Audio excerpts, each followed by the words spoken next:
L'Armor Baden fête son centenaire.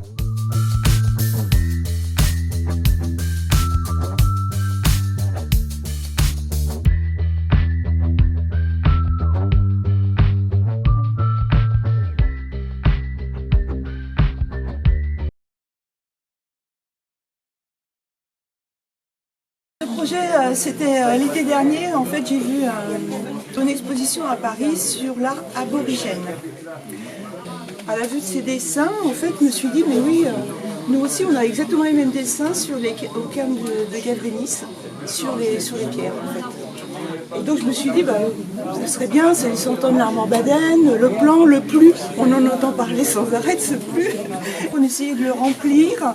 Et à la rentrée, donc j'ai proposé ce thème aux membres de l'atelier dessin-peinture, des ateliers de l'Armor. Et tout le monde a été partant, tout le monde était enjoué, voilà. Chercher donc les modèles, chercher des sujets, chercher des couleurs, se distinguer les uns des autres aussi, parce qu'il ne faut pas trop copier les uns sur les autres quand même, sinon c'est fade. Et puis donc les courageux ont utilisé des grands modèles, voire deux. Et en écriture, comment faire pour traiter l'Armor Baden. Et puis voilà, j'ai trouvé des acrostiches, des jeux, parce qu'on fait des jeux au niveau de l'atelier plaisir d'écrire. Donc c'était un jeu d'écriture. Les acrostiches, ça fait partie des jeux. Et je me suis dit, ben voilà, si je leur impose les lettres l'Armor Baden, qu'est-ce que les participants vont pouvoir en sortir? Et donc voilà, ils ont laissé libre cours à leur imagination. On les a regardés tous ensemble, on les a relus, on les a comparés, voire modifiés ou complétés. Voilà, on a statué et on a donc imprimé tous les textes de tout le monde. Comme les tableaux, c'est tous les tableaux.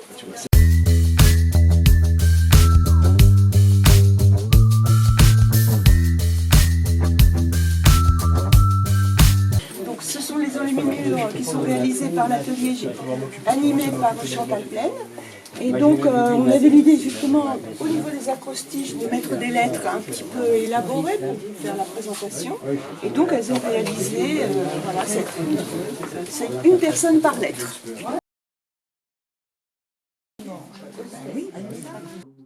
Merci pour ce petit voyage très coloré qui emmène vers le printemps. Bravo. C'est que sur cette expo, on a 3 ateliers, des ateliers d'Armor, qui ont travaillé ensemble sur c'est vrai, le même objectif qui est de valoriser l'Armor Baden et valoriser le centenaire. C'est une belle surprise. C'est vrai que pour les ateliers, on dit qu'ils travaillaient sur l'imaginaire par rapport au plus, avec une thématique, la dimension de la commune au travers de son plus et comment on le représente. Je m'attendais à tout, mais surtout pas à une telle expertise et un tel détail dans, je dirais, non pas l'écriture, parce qu'il y a des belles écritures, les enluminures, mais dans la représentation de la commune. Et je trouve que c'est vraiment très imagé, c'est vraiment, on retrouve des influences au niveau des couleurs qu'il faut penser à l'Afrique, mais on retrouve aussi tout ce qui est notre patrimoine, à la fois, je dirais, ce qui évoque Gavrinis, ce qui évoque la mer, ce qui évoque notre milieu maritime, et ce qui évoque la particularité de l'Armor, c'est-à-dire cette presqu'île, cette avancée dans la mer, et que chacun a représenté à sa manière. Le point aussi qui m'a plu, c'est tous ces enluminures au niveau des textes.